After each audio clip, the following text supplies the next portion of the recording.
ಯಲಹಂಕದ ಒಕ್ಕಲಿಗರ ಸಂಘದ ವತಿಯಿಂದ ಇದೇ ತಿಂಗಳು 27ರ ಶನಿವಾರದಂದು ಬೆಂಗಳೂರು ನಿರ್ಮಾತೃ ಕೆಂಪೇಗೌಡರ ಜಯಂತಿಯನ್ನು ಆಚರಿಸಲಾಗುತ್ತಿದ್ದು 27ನೇ ತಾರೀಕು ಬೆಳಗ್ಗೆ 7 ಗಂಟೆಗೆ ಹೊಯ್ಸಳ ಕ್ರೀಡಾಂಗಣದಿಂದ ವಾಕ್ಥಾನ್ ಹೊರಟು ಚಿಕ್ಕಬೊಮ್ಮಸಂದ್ರ ಬಿಎಸ್ಡಬ್ಲ್ಯೂಡಿ ವೃತ್ತ, ಮೇಜರ್ ಅಕ್ಷಯ್ ಗಿರೀಶ್ ವೃತ್ತ, Newton club, major Sandeep Unnikrishnan ರಸ್ತೆ, ವೀರ ಸಾವರ್ಕರ್ ಮೇಲ್ಸೇತುವೆ ಮೂಲಕ ಮತ್ತೆ ಹೊಯ್ಸಳ ಗ್ರೌಂಡ್ ಸೇರುವುದು. ಈ ಕಾರ್ಯಕ್ರಮದಲ್ಲಿ ತಾವೆಲ್ಲರೂ ಹೆಜ್ಜೆ ಹಾಕಿ ಕೆಂಪೇಗೌಡರವರಿಗೆ ನಮ್ಮೆಲ್ಲರ ಪ್ರೀತಿಯ ನಮನವನ್ನ ಸಲ್ಲಿಸಬೇಕು.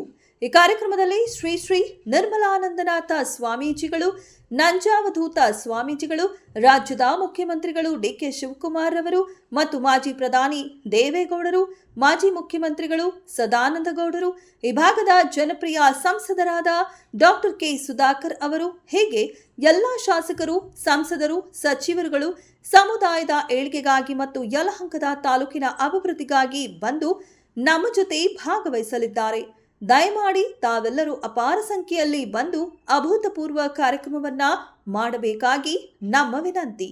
ಈ ಕಾರ್ಯಕ್ರಮವನ್ನ ನಡೆಸುತ್ತಿರುವುದು ಬೆಂಗಳೂರು ಉತ್ತರ ತಾಲೂಕು ಒಕ್ಕಲಿಗರ ಸಂಘದಿಂದ. ಯಲಹಂಕ ತಾಲೂಕಿನ ಎಲ್ಲ ಯುವತಿ ಯುವಕರು ಬಂದು ಬೆಳಗ್ಗೆ 7 ಗಂಟೆಗೆ ವಾಕ್ಥಾನ್ನಲ್ಲಿ ಭಾಗವಹಿಸಬೇಕು. ವಾಕ್ಥಾನ್ ನಂತರ ಹೊಯ್ಸಳ ಗ್ರೌಂಡ್ನಲ್ಲಿ 8 ಗಂಟೆಗೆ ನಡೆಯಲಿರುವ ಕಾರ್ಯಕ್ರಮದಲ್ಲಿ ಭಾಗವಹಿಸಬೇಕು. ಮೆಂಡು ನ್ಯೂಸ್ ನೆಟ್ವರ್ಕ್, ಸತ್ಯದ ಕನ್ನಡಿ.